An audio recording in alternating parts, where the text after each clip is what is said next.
Welcome back, folks. So now let us solve one more problem in this series. Now this problem is quite similar which we have solved in our previous video, but this we are going to do in a bit different way. It's like something new thing. So it's something like we are going to find the statistics, a summary of all our premium data,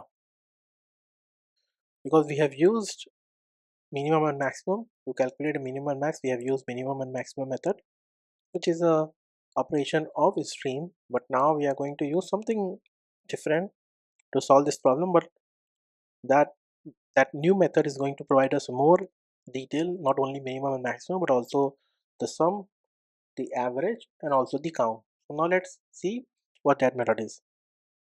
So now the method is double.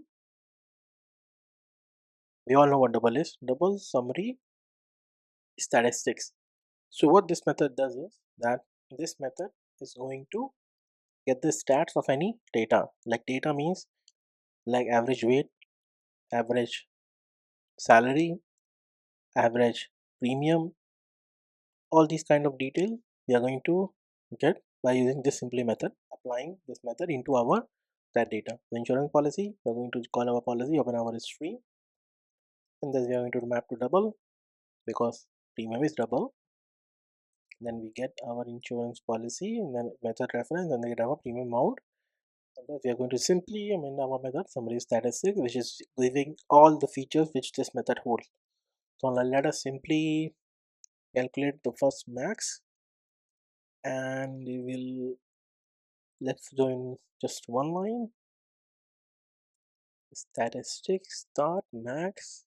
Okay, we count the max and we give a bit of a space, and now we are going to get the min.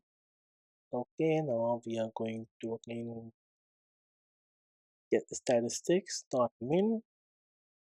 Okay, we got the min and the max. Now should we do it in one line, or should we no need to restart the server? Okay, we just duplicate it. We could do command D.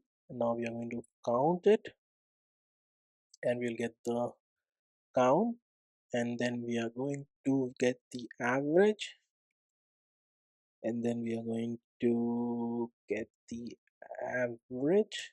Okay, and then again we are going to duplicate it, and we just need one, which will be the sum. So we are going to get the sum of our premium. Okay, now we just going to summary premium that I think we should summary premium data, and then simply come here, changing it our controller, and then we are going to rerun our server. Same thing, clear the logs, fire our endpoint. Perfect. So you can see in our previous video, if you haven't watched it, you can go and watch it out. We have done the maximum. Here it's technically minimum because we haven't done reverse the changes. It's okay, no issues. If you go and watch it out. So we have the minimum, we have the maximum, then we have the count, and then we have the average, and then we have the sum. So this is something unique, means it's not entirely related to stream, but yeah, this is something different which we can apply in our stream. Thank you.